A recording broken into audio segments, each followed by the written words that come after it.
few years back, my boyfriend Mike and I decided to take a weekend camping trip to a state park we'd never been to before. We were both experienced campers and loved finding secluded spots where we could escape for a while. This particular park was known for its dense woods, winding trails, and sprawling campgrounds. Since it was mid-January, we figured it would be nearly empty, just us and the quiet of nature. When we arrived, the ranger at the entrance station mentioned that most of the campsites were unoccupied due to the season. He pointed out a few areas where people had set up, but we told him we were looking for something more remote. He gave us a strange look, but shrugged and told us about a backcountry spot near an old, unused trail. "You'll have it all to yourselves," he said. "Just be careful. Cell service is spotty out there." That sounded perfect to us.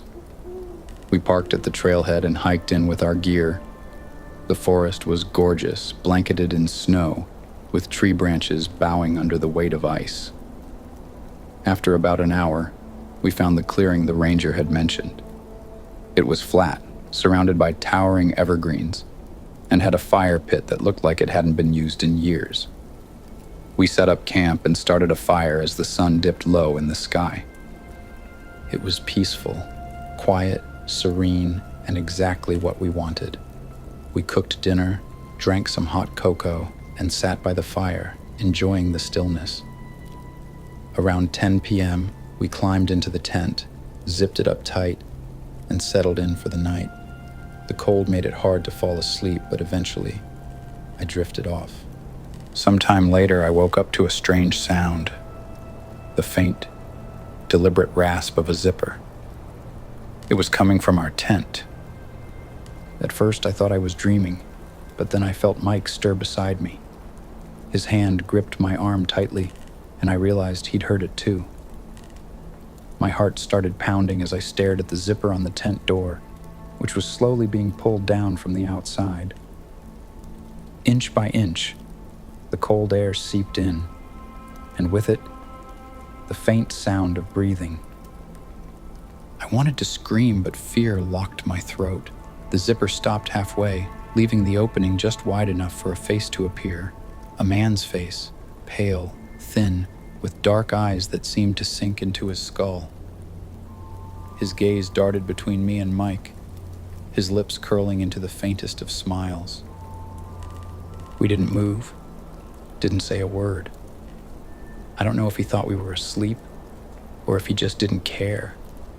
He crouched there for what felt like forever, watching us in the dim light of the moon filtering through the tent. Then, as if satisfied, he zipped the door back up and stepped away. I let out a shaky breath, hoping that was the end of it, but it wasn't. We heard him rummaging around the campsite, shuffling through our belongings, moving things around. At one point, there was a loud clatter, our cooking pots hitting the frozen ground. Then came the sound of heavy boots crunching in the snow as he walked in circles around the tent. Mike slowly reached for the knife we kept in the gear pouch above our heads.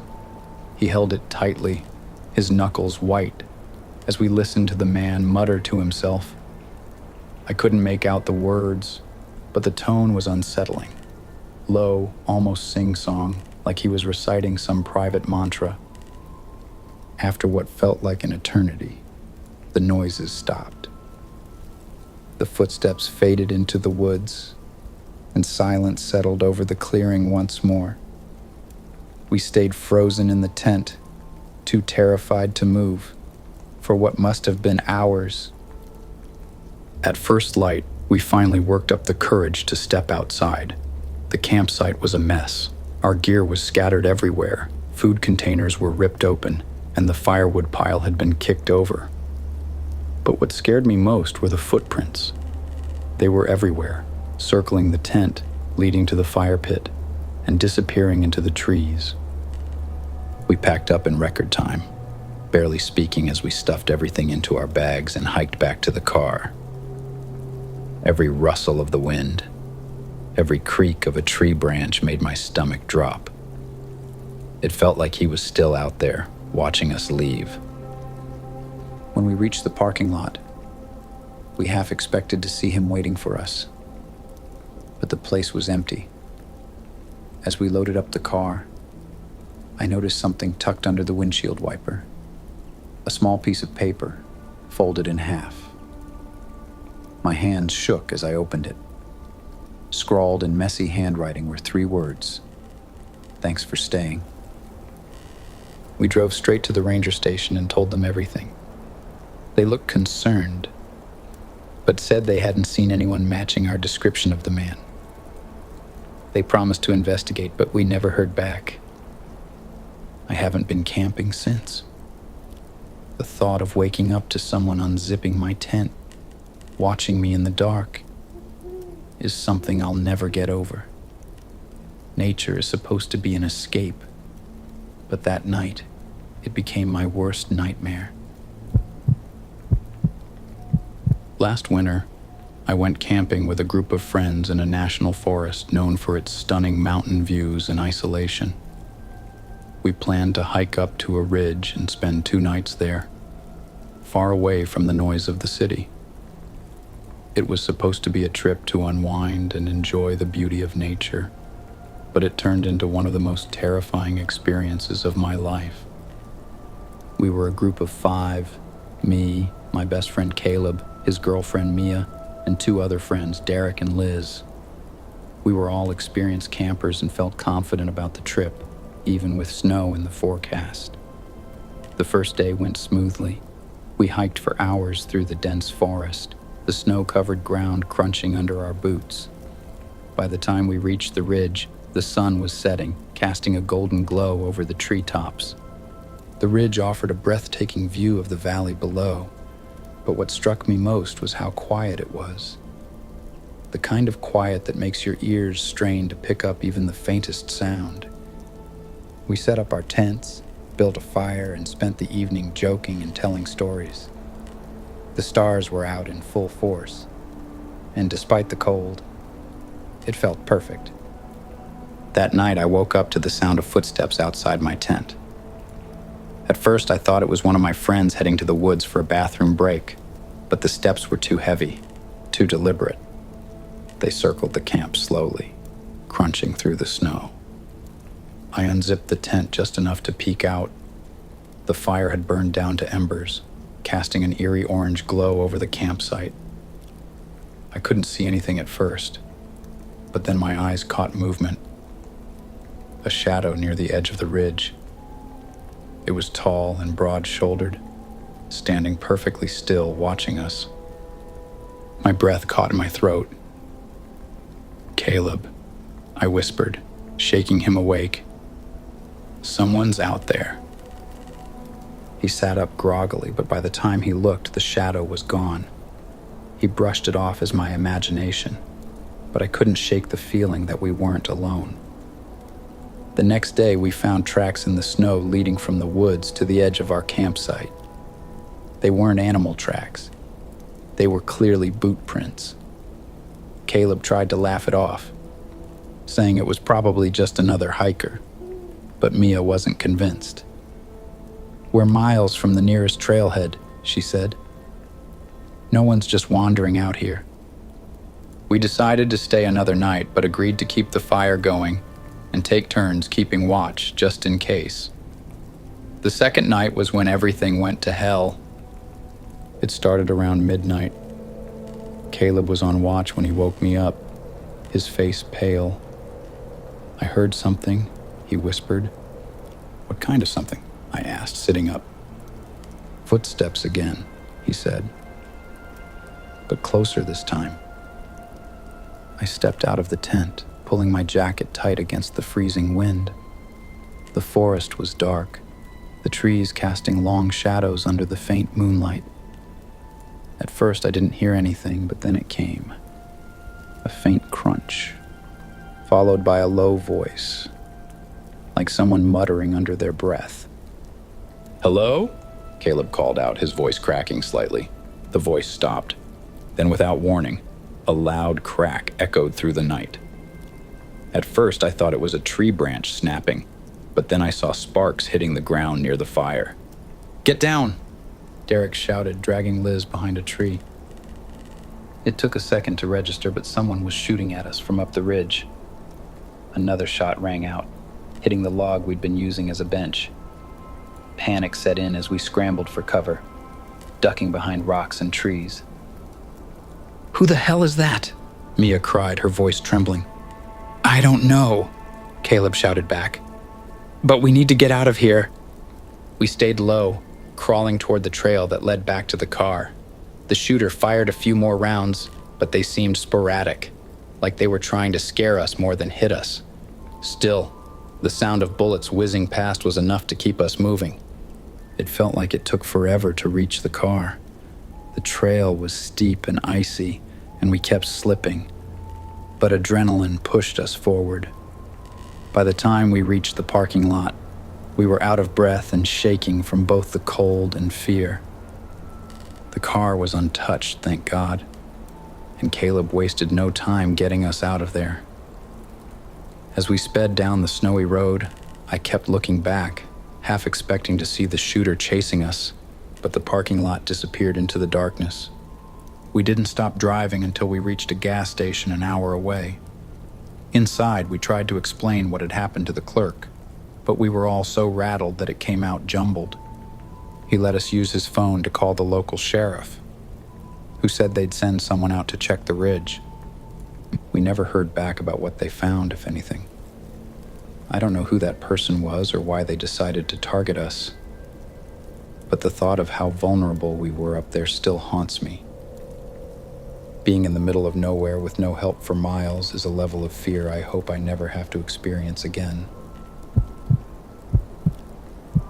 This happened a few summers ago when my friends and I decided to go camping in a remote part of our state. We weren't hardcore campers or anything, just a group of college friends looking for an escape from the city. There were 4 of us: me, my buddy Dan, and 2 girls we'd known since high school, Emily and Jess. We picked a spot deep in a national forest. It was a few miles off the main road, completely secluded, with no cell service or nearby campsites. Exactly what we were looking for. We arrived mid-afternoon, set up our tents, and spent the day hiking and fishing in the nearby stream. By the time the sun set, we were tired but happy, gathered around the fire, roasting marshmallows and swapping dumb stories. It was one of those nights that felt perfect, until it wasn't. Around 10 p.m., the fire had died down a bit, and we were all just relaxing, staring at the glowing embers. That's when we heard it, the unmistakable sound of footsteps crunching in the underbrush. They were slow, deliberate, and close enough to make us all freeze. "Did you hear that?" Emily whispered, clutching her jacket tighter around her. Dan grabbed the flashlight and shone it toward the woods. "Probably just an animal," he said, though his voice wasn't as confident as he probably wanted it to be. The beam of the flashlight revealed nothing but trees and shadows. No movement, no glowing eyes reflecting the light. Nothing. But the footsteps had stopped the second the light hit the forest. We tried to shake it off and went back to talking, but the mood had definitely shifted. A few minutes later, the sound started again, this time from a different direction.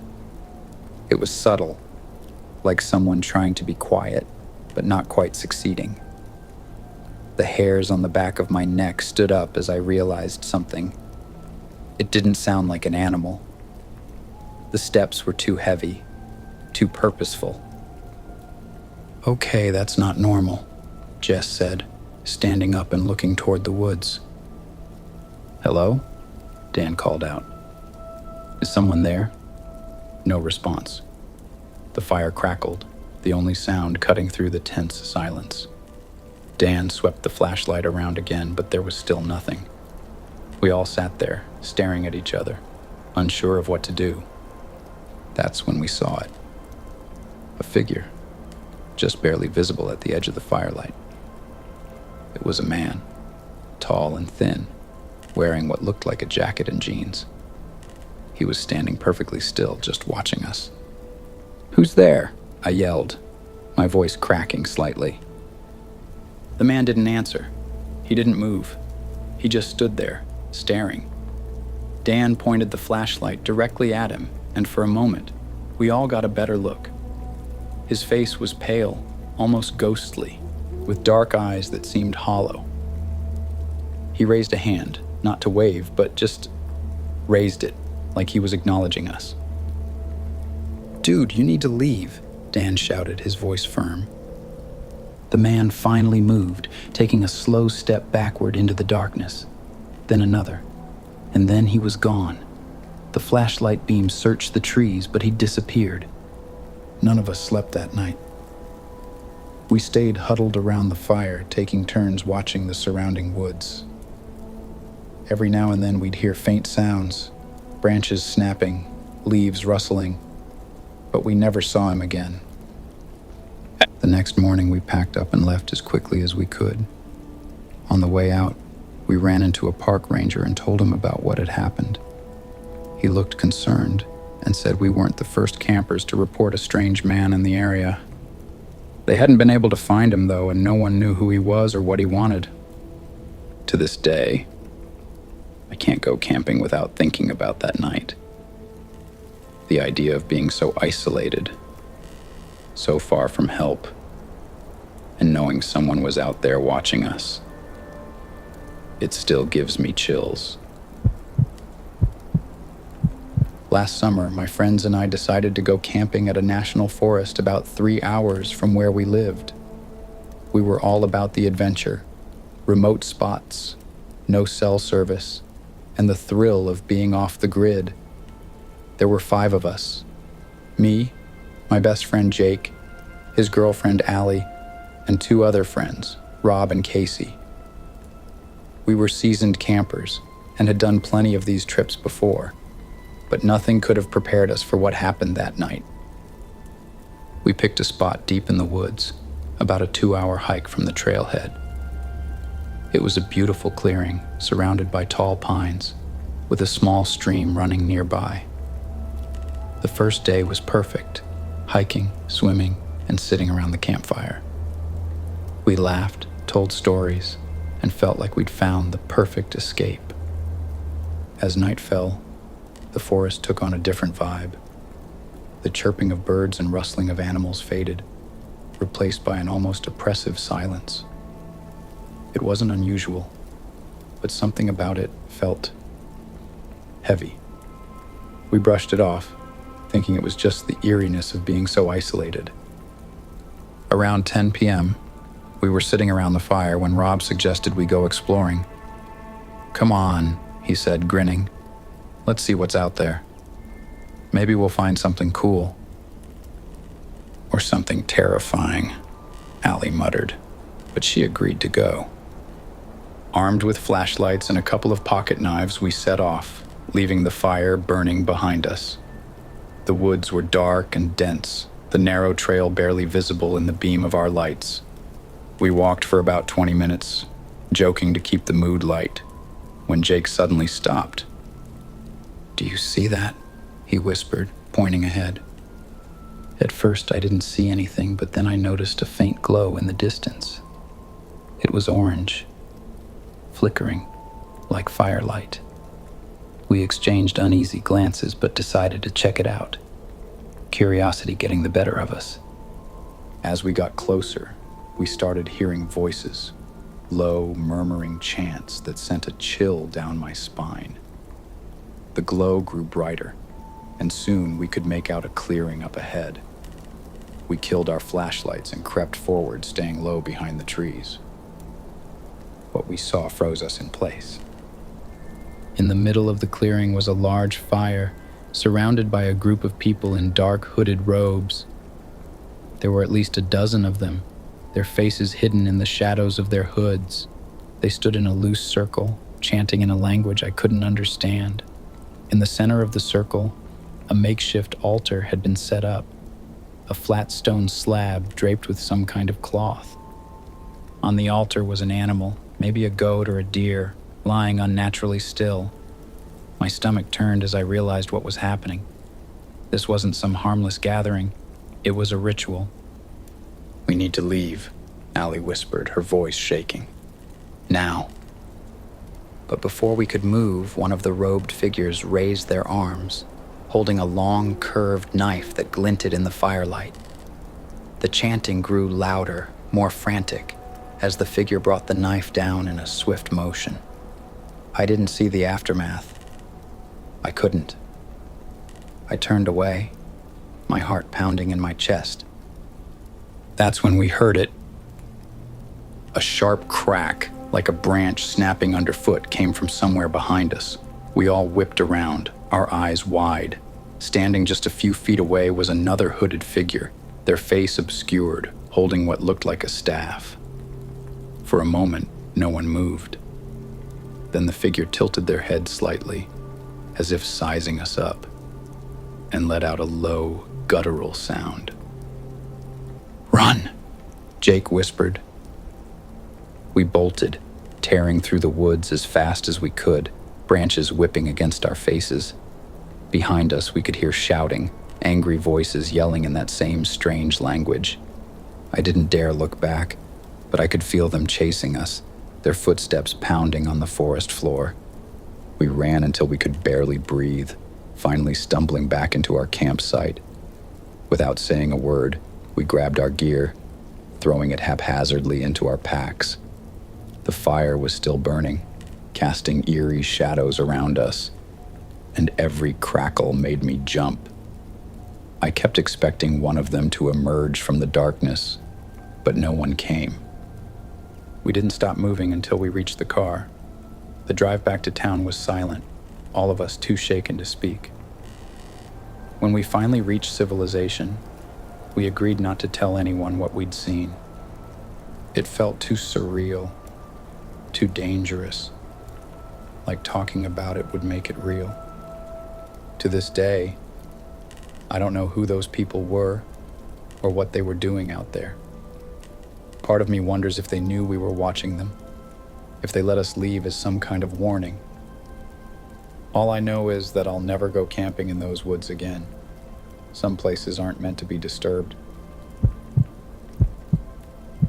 A couple of years ago, my boyfriend Alex and I decided to go on a camping trip to celebrate our anniversary. We were both outdoorsy people and had been camping plenty of times before, so we thought we'd try something new: dispersed camping. For those who don't know, that's when you camp outside of designated campgrounds. No bathrooms, no picnic tables, no other people. We picked a spot in a national forest about 3 hours from home. It was known for its hiking trails and beautiful lakes, and after some research, we found a remote area that seemed perfect. The directions included a few miles of driving down an unpaved forest road, and then a short hike to a secluded clearing. We arrived late in the afternoon, parked the car at the trailhead, and hiked in with our gear. The clearing was just as described: flat, surrounded by trees, and with a perfect view of a nearby lake. We set up the tent, gathered some firewood, and got a fire going just as the sun was setting. It was peaceful at first. The kind of quiet that's almost deafening, with no sounds except the crackle of the fire and the occasional hoot of an owl. We cooked dinner, had a couple of beers, and enjoyed the stillness. Around 10 p.m., we decided to call it a night. The fire had burned low, and the temperature was dropping fast. That's when we noticed something strange. As Alex was dousing the fire, he stopped suddenly and stared into the trees. "Do you hear that?" he asked. I listened but didn't hear anything unusual. "Hear what?"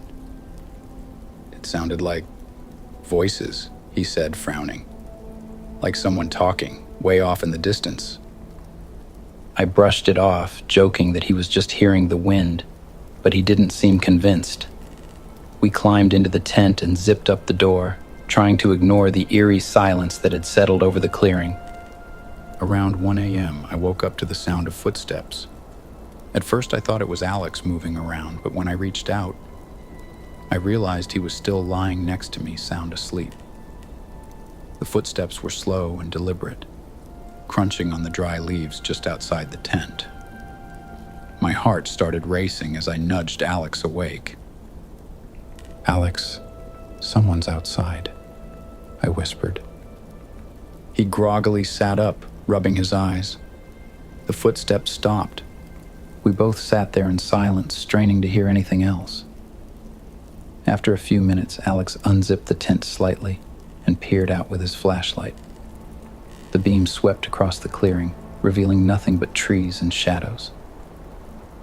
"Probably an animal," he muttered, but I could tell he didn't really believe that. We lay back down, but I couldn't shake the feeling that something wasn't right. The footsteps hadn't sounded like an animal. They were too heavy, too human. Every noise outside the tent made me jump, and I spent the rest of the night wide awake, clutching Alex's arm. When the sun finally came up, we decided to pack up and leave early. As we were taking down the tent, I noticed something odd. The ground around our campsite was covered in footprints. They weren't ours. We'd been careful to keep our shoes inside the tent, and they weren't animal tracks. They were clear human footprints, circling the tent and leading off into the woods. Alex tried to stay calm, but I could tell he was spooked too. "Maybe it was another camper," he said, though we both knew how unlikely that was. The spot was so remote, and we hadn't seen another person since we'd arrived. We hiked back to the car, keeping an eye on the trail behind us the whole way. When we finally reached the parking area, we were relieved to see the car untouched. But as we loaded our gear into the trunk, I noticed something else. A single footprint in the snow next to the car. It was fresh, and it wasn't ours. We got out of there as fast as we could. To this day, I have no idea who or what was out there with us. All I know is that it wasn't an animal, and it wasn't friendly. I haven't been dispersed camping since, and honestly, I don't think I ever will again, okay?